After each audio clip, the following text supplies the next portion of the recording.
धन्यवाद बच्चों।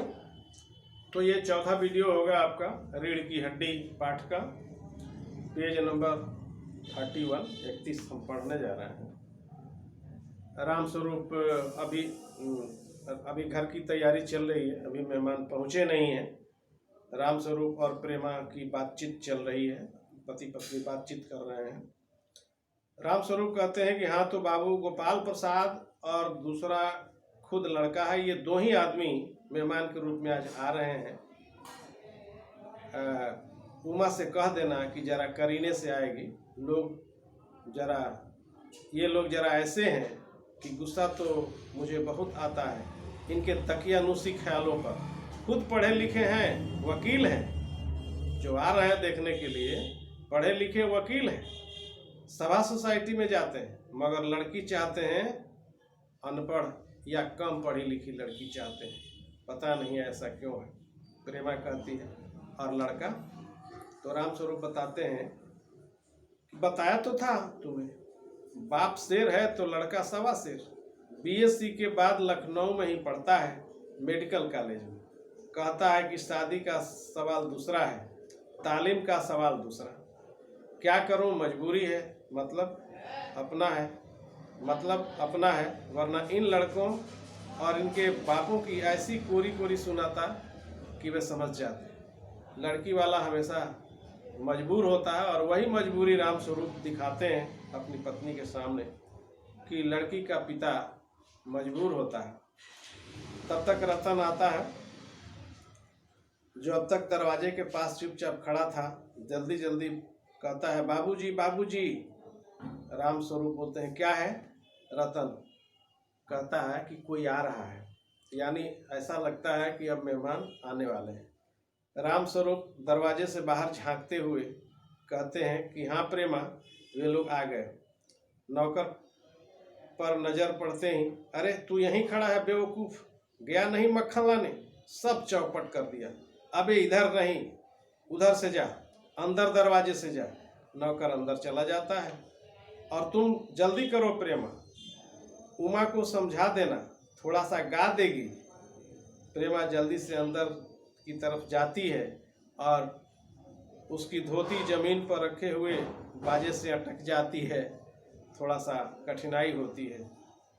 प्रेमा कहती है, ओह, यह बाजा वह नीचे ही रख गया है कमबख्त, उसी में उनकी धोती फंस गई थी। राम स्वरूप कहते, तुम जाओ, मैं रख देता हूँ, जल्दी करो। उसके बाद से प्रेमा वहाँ से चली जाती है। प्रेमा का प्रस्थान होता है। बाबू राम स्वरूप बाजा उठा करके किवाड़ों पर बाजा उठाकर जब तक रखते हैं तब तक दरवाजे पर दस्तक होती है। तो राम स्वरूप कहते हैं, हाँ हाँ हाँ, आइए आइए, हाँ हाँ हाँ। तो मेहमान आ जाते हैं। बाबू गोपाल प्रसाद और उनके लड़के शंकर का आना होता है। दोनों मेहमान आ जाते हैं। आँखों से लोक चतुराई टपकती है। आवाज़ से मालूम होता है कि काफ़ी अनुभवी और फितरती महाशय हैं। उनका लड़का कुछ खीस निपोरने वाले नौजवानों में से है। आवाज़ पतली है, खिसियाहट भरी हुई आवाज़ है और झुकी हुई कमर है। ये लड़के की खासियत है। तो राम स्वरूप कहते हैं, आप दोनों हाथ मलते हुए हाँ हाँ हाँ, इधर तशरीफ रखिए, यानी बैठने का इशारा करते हैं। राम स्वरूप फिर बोलते हैं, यह बेत लाइए, मुझे दीजिए, कोने में रख देते हैं। मकान ढूंढने में कोई तकलीफ तो नहीं हुई? नहीं, तांगे वाला जानता था, और फिर हमें तो यहाँ आना ही था, रास्ता मिलता कैसे नहीं। हाँ हाँ, ये तो बात है, यह तो आपकी बड़ी मेहरबानी है, मैंने आपको तकलीफ दी। अरे नहीं साहब, जैसा मेरा काम वैसा आपका काम, आखिर लड़के की शादी तो करनी ही आई। बल्कि यूँ कहिए कि मैंने आपके लिए खासी परेशानी कर दी, आपको बहुत परेशानी उठानी पड़ गई मेरे आने से। अरे नहीं साहब, जैसा मेरा काम वैसा आपका काम, आखिर लड़के की शादी तो करनी ही है। हाँ हाँ, यह लीजिए, आप तो मुझे कांटों में घसीटने लगे, यह तो आपके हाँ हाँ सेवक ही हैं। थोड़ी देर हाँ हाँ कहने की उनकी आदत है। हर बात में बाबू राम स्वरूप हाँ हाँ कह करके उच्चारित करते हैं। थोड़ी देर बाद लड़के की ओर मुखातिब होते हैं और पूछते हैं, और कहिए शंकर बाबू, कितने दिनों की छुट्टियां हैं आपकी?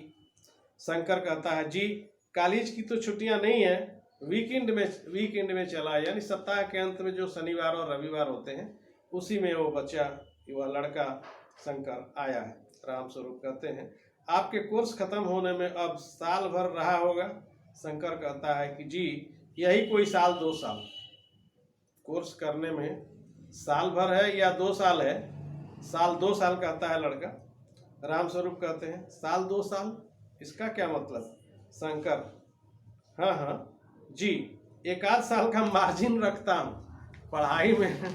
मान लीजिए कि 1 साल फेल कर जाऊं तो दूसरे साल पास करूंगा, इसीलिए मैं उसके कहने का आशय यही था कि यही 1 साल 2 साल का मार्जिन ले करके मैं चलता हूँ ताकि पढ़ाई समय से होता रहे। गोपाल प्रसाद कहते हैं, बात यह है साहब कि यह शंकर 1 साल बीमार हो गया था, क्या बताएं। इन लोगों को इसी उम्र में सारी बीमारियां सताती हैं।